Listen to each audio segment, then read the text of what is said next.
小寶突然間睇到蝴蝶飛過咁，當媽媽低頭調整相機嘅時候，悄悄追咗上去。小寶追住蝴蝶跑入一片樹林，蝴蝶飛走咗，小寶先至發現四周陌生。媽媽你喺邊度？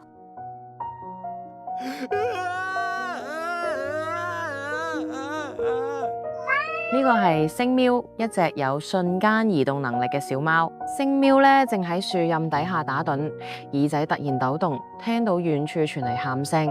星喵眼睛擦地擘開，耳仔動咗喐，聽到喊聲。星喵站起身，啟動瞬間轉移能力。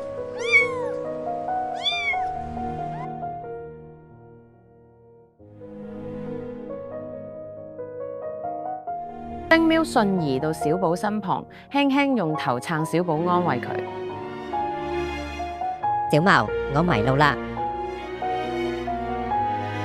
星喵準備瞬移咧，將佢帶走，但係星喵定位出錯，噗！佢哋被傳送到老虎保護區，一隻大老虎同埋小老虎出現喺佢哋面前。